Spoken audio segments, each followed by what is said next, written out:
Tervist, savisõbrad! Täna näitan teile, kuidas treida siis tassi. Teeme sirge seinaga tassi täna. Näitan, kuidas lüpsta sang ja puhastamist ka muidugi. See on gaasi põletatud, et ma arvan, et kui me jõuame sinnamaani, et meil on nii palju asju, siis me teeme gaasipõletuse ka niimoodi, et te näete, et kuidas gaasipõletus käib ise tehtud ahjuga. Nii, selleks. Mul on välja kaalutud siin 400 grammi savi. 400 grammi savi on siis, teeme 5 tükki praegu. Nii, teeme täpselt, mõtlen on kõik alati sama ilmselt. Kõigepealt savi kinni saama, selleks me teeme natukene niiskeks alt treiratta, mitte märjaks, lihtsalt niiskeks, et hästi paremini kinni. Lööme savipalli keskele ja hakkame pihta. Käed märjaks, savi märjaks. Esimene etapp, tõstame jälle savi koonusesse.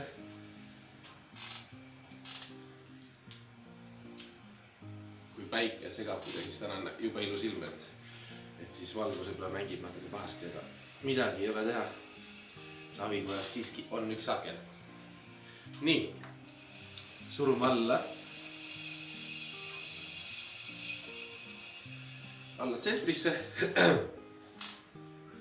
ja läheb jälle rõia sisse. Nagu ma rääkisin, mina surun ikka täpselt seesama mitte otsa alla, vaid selle V-tähe kujuga hoiab paremini tsentrisse tasja. Nüüd on auk valmis, hakkame tõstma esimene tõste.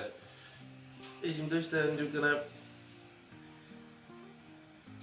kuna me teeme nüüd mitte kaussi, või sellist kõrgemat asja, siis proovime hoida nagu savi seespool. Välja on savi hästi lihtne tuua alati nagu.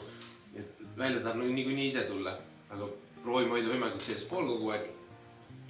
Ja samas enda peas, kui mõtleme selle vormi peale, ma näitan selle ka, et iga savi ese saab alguse siit treiratta pealt, mida ei hakka tõstma siit kuskilt, täpselt siit ääre pealt, et saame selle viimase saviga siit kätte, et siis me treime alati ühte moodi ja siis on nagu selle kaalumisel mingi mõte ka, et me teeme nagu ühte seeriat näiteks,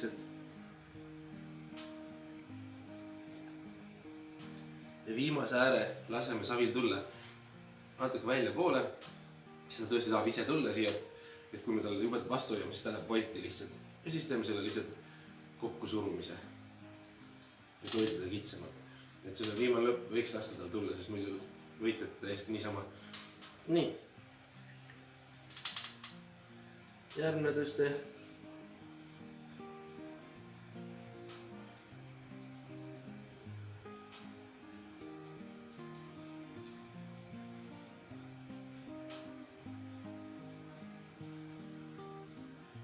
Jälle lõpu lasin välja tulla. Sest selle ma saan alati tagasi sammuda. Aga tõstmise ajal on seda väga raske hoida. Nii, nüüd peaks nagu vormi vaatama, et millist vormi tassi me täpselt tahame, siis kui me mõtlesime, me teeme sirget äärtega selle, siis nüüd on see ja ülevalt natuke laieneb.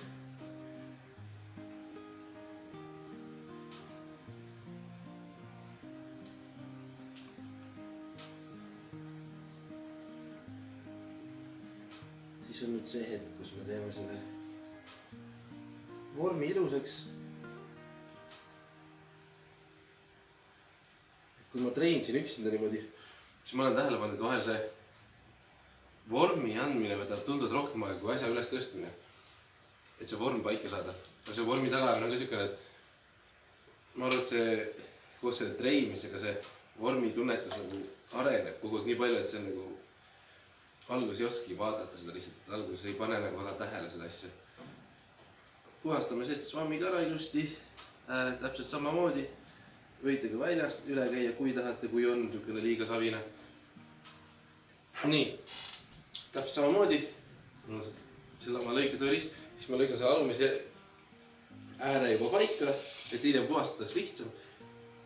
Ja teeb ka meie tõstmise tunduvalt lihtsamaks see, kui me teeme selle ääre siit puhtaks. Ehk siis ma hakkan juba siit natukene võtma. Mitte, et ma lõikaks seda savi, aga ma võtan sealt pealt selle kihi maha, mis on see vedel savi. Ja see tagab mulle selle, et savi ei oleks libe, et ma saan ta tõsta niimoodi, et ta ei haakub ilusti sõrmedega. Sest kui vesi on vahel, siis me teame, et ta on igatepidi libe ja ta kuidagi ei hoia. Nii. Ja põhimõtteliselt ongi valmis. Nüüd on see koht jälle, võtame trossi, lõikame läbi, käed kuivemaks. Tassi mina tõstan 6 punktiga. Ma kohe tulen näitan niimoodi, et hops. Ja läheb kuivama. Nüüd ei tasu muretseda, et see tass kuidagi suurem oleks. See on nüüd kõik see maa, mis tahjus kokku läheb kuivades ja pärast tahjus kokku veel väiksemaks. Nii et tõenäoliselt see tass isegi tuleb natukene väiksem kui see. Aga ühesõnaga see maha tõstmine oli siis 6 punktiga, et kaussi ma tõstsin 4 sõrmega, ja tassi ma tõstan 6-ga. Mida rohkem punkte puutub, samaviisi, et seda parem on ja vormi hoiab, eks ole. Ja seega mina tõstan need sõrmeotsad, pöidlaotsad ja siis nende näppude need nukid. Ehk siis, hästi lihtne rääkida, lähevad need nukid, mis siin on, lähevad siia vastu. Sõrmeotsad lähevad siia, isegi natuke rohkem kui otsad toetavad ja pöidlaotsad lähevad siia taha. Nii et kui me tõstame, siis hoiab niimoodi. Ja kui kõik sõrmed avaldavad ühtlaselt survet, siis sa võid hästi vormi kaota ja on tõsta tegelikult hästi lihtne ja saad kohe järgmise teha. Järgmise näitame tasside puhastamist ja siis juba sangad. Nii et sanga lüpsmine ka muidugi. Nii et suur tänu, et vaatasite ja külastage meid siis suvel.